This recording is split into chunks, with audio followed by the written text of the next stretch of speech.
very pleased to see that you changed the slides from the old presentation where it says that we can basically that people can be agents of change.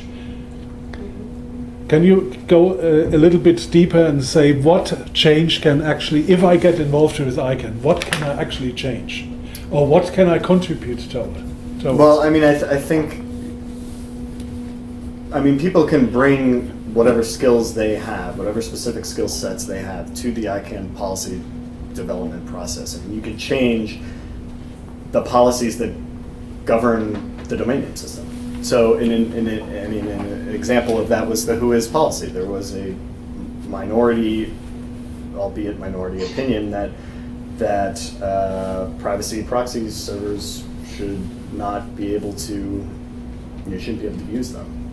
That changed in part because there were 11,000 comments, most of which from civil society saying, I don't think so. That there's no reason to change that. People should be able to use that. I think that's the best example I've seen in my 2.5 years at ICANN. Wonderful, thank you. Can I ask one quick question? Yeah, of course. I serve on the American Society of Association Executives International Section Council, and I was chair of their Government Relations Section Council until my term expired. We're having a meeting this week, and they have questions. Do you have sort of 5 or 6 points that you would want to convey to association CEOs in the international side? Most of them, when I talk about ICANN, they have no clue what I'm talking about. When I talk about GTLDs, they have no clue. Some of them about they say, oh, that's an IT issue, or I don't quite understand. Is there some sort of points that you would want them to know? Well, should I wait for Paul's presentation? Maybe, but I think you have to meet people where they are. So, I think that associations, I've worked in professional associations before I came to ICANN. A lot of it is, they're partners, and a lot of places they go funding to, those businesses rely on a single, stable, interoperable internet. I think the economy of the global internet is now like 8 trillion or something like that. And that's important. And the policies that get developed at institutions like ICANN and the Internet Engineering Task Force and so on and so forth, that's where the action is. That's where these things are happening. And it is important that people have a voice at the table. And again, it's very unique. It's not like the United Nations where it's one government, one vote, and everybody else can sit on the sidelines. This is an opportunity to really take initiative and really drive change. Okay. As I said, we have some more time afterwards.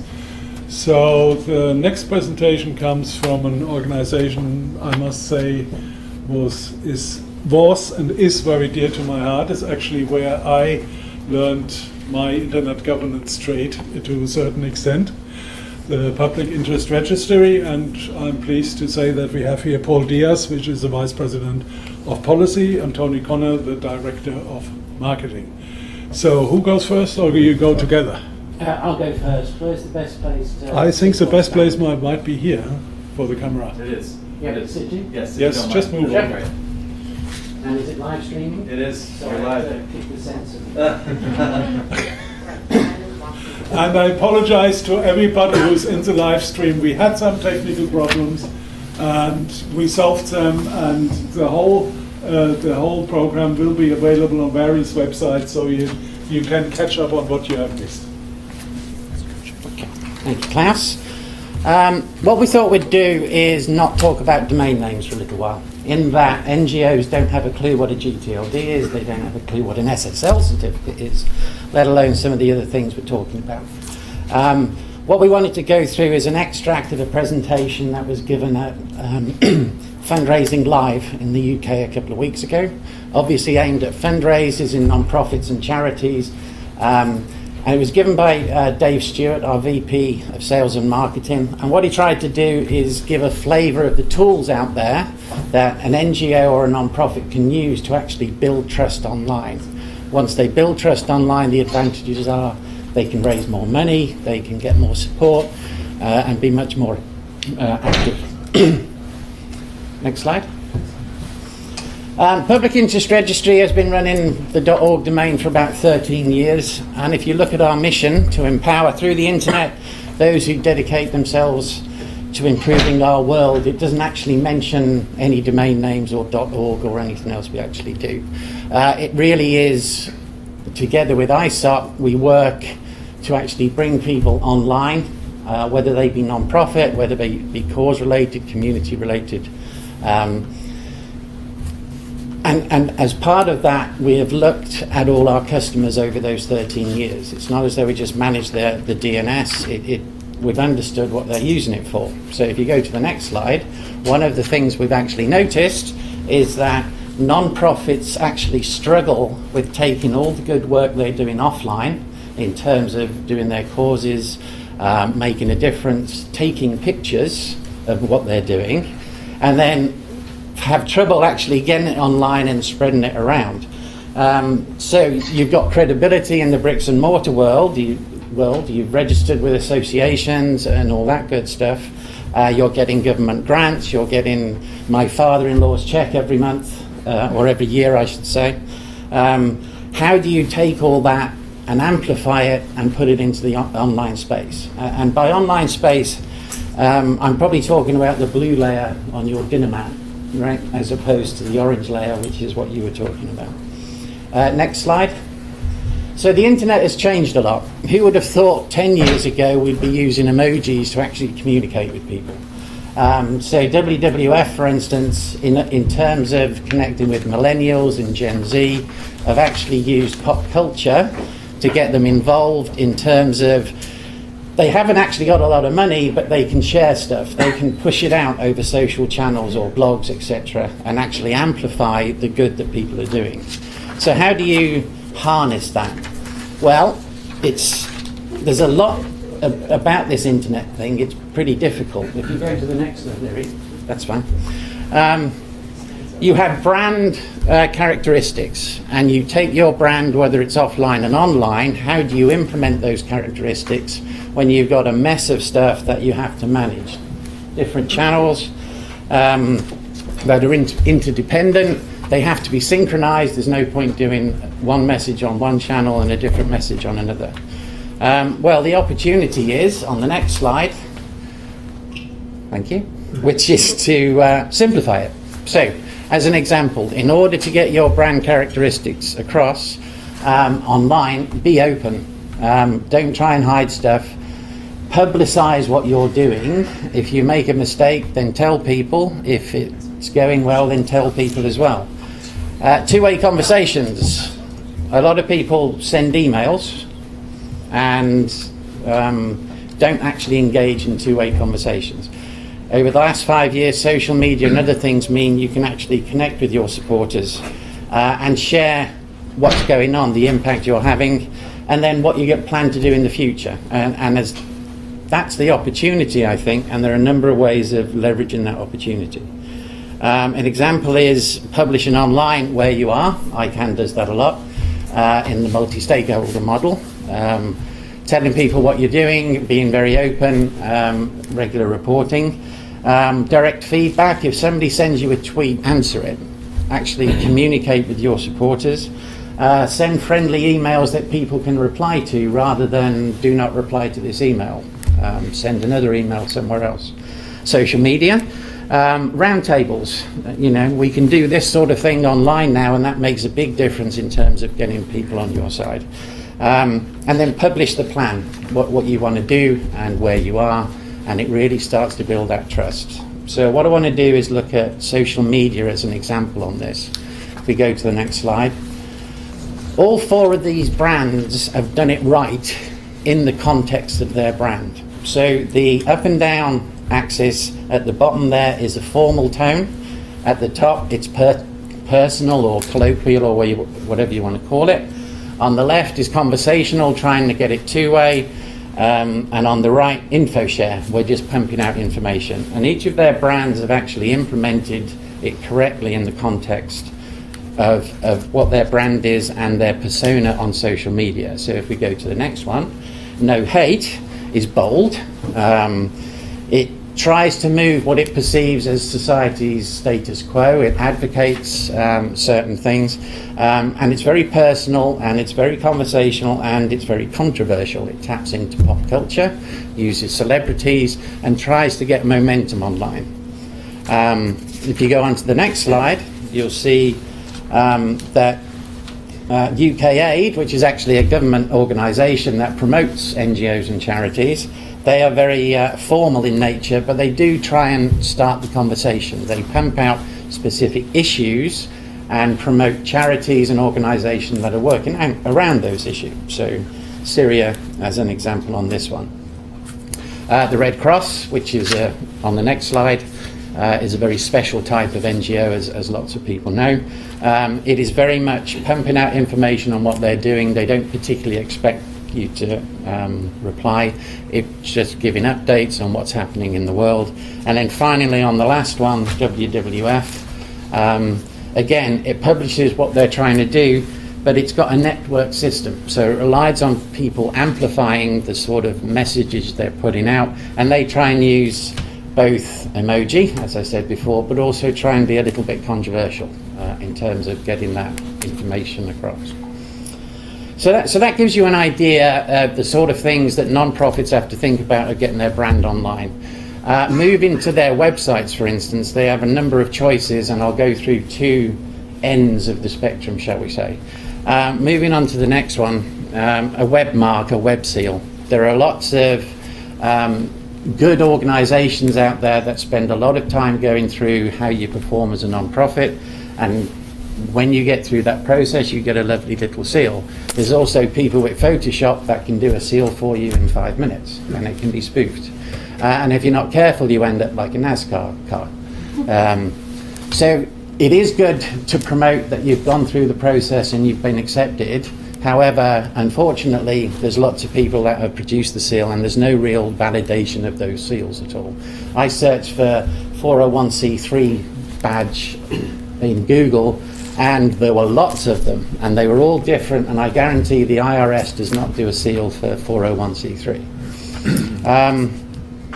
So it is actually easy for a non-profit that's non-technical to stick a badge on their website. As I said though, it's not always, it can be spoofed. At the opposite end of the spectrum on the next slide is SSL certificates. So really they become the de facto validated online identity. You know, people actually ring you up and make sure you're a real person.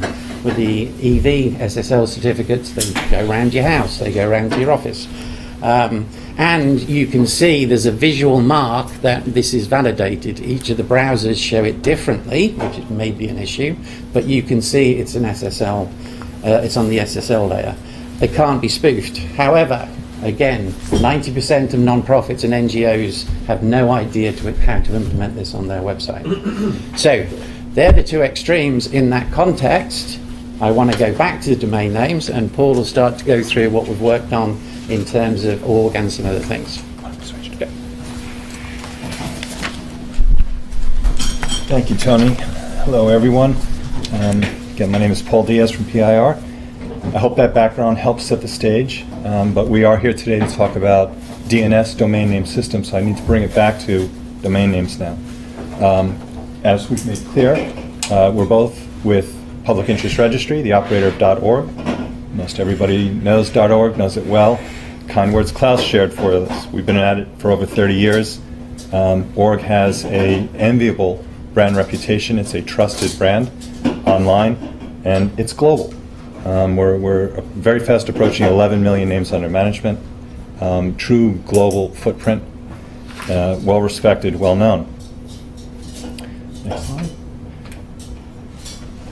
But things change. Joe mentioned in his presentation, we've got the industry has moved from less than 2 dozen domains to what will be north of 1,000 domains, new TLDs, in short order. There's a lot of opportunity in there. There are names that are validated, as you see behind me. They can include community focused names, geographic names.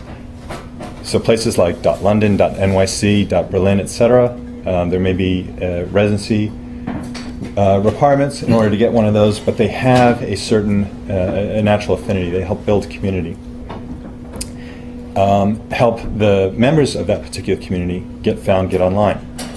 Of course, the list is huge, 1,000 domain names. Many of them are generic, some of them border on they're almost silly in nature, or they're meant to provoke a certain reaction, not always what a not-for-profit, civil society, or not NGO is looking to establish with their brand online. So, next slide. For over 3 years now, PIR has been talking to the broader NGO community. Many of those members are already part of our org base, folks that we work with, we know, and respect dearly. But what has become clear to us is that there's a need, there's an opportunity for the NGO community in particular to have its own namespace, something to help them stand out and address particular pain points that are endemic in the industry. As you can see behind me, we conducted research in this period, over 40 countries, trained thousands, tens of thousands of NGOs, and we are developing our service offering, developed a database, an extensive database with our colleagues from affiliates assisting us. Tremendous engagement, and the key takeaway is that we think we have heard and are addressing the needs of this community. So what is it? NGO and ONG, it's an online identity. Okay, it's exclusively for NGOs. There are requirements to get into the namespace. It will help them self-identify. The validation that comes with the name also helps these organizations both build support and attract donors. So we go to the next. We're always asking ourselves one simple question: how can we best serve this global community? Next. And it is a large global community. 10 to 11 million NGOs, and some of these are probably conservative estimates. There are many very, very small, less than 5 individuals involved in the organization. Sometimes tracking is hard. The point is clear, though. It is a very, very large, diverse market. They self-identify with the terms NGO, non-governmental organization, or ONG. So that'd be the Romance language equivalent. So Spanish, Italian, French, etc. And while the activity that the NGOs conduct online varies significantly, and you see that in geography and size, there is that core sense of mission, something that in serving, as Tony introduced our mission statement for PIR, the importance for us, our mission statement is to help those whose mission is to empower those whose mission is to make the world a better place. That's a common denominator, and you see the graphic. NGO, ONG, you can see by the geographic distribution here. These two domain extensions, these online identities, cover very significant, if not the best part of the globe. China is a unique case. One would argue, is there such a thing as a non-governmental or organizations free of government influence in China? Hard argument to make. There's some wonderful people doing great work there. I don't mean to belittle their mission. It's just very different circumstance in China. Russian Federation, similar challenges. And then the Arabic-speaking world, of course, in North Africa with the French influence, the colonial influence, we have French language coverage there. It's a little trickier in some of the other Arab countries. Next point. So what did all the research help us identify? We can boil it down to 4 key pain points for NGOs across the globe. Simply what you see behind me: the credibility, visibility, fundraising, and connecting with others. All of our research found, in speaking with everybody, that these were the 4 key challenges. Next slide. So our solution, we called OnGood. And the next slide. OnGood's an exclusive suite of services, worldwide in raising their awareness, funds, and support for their missions.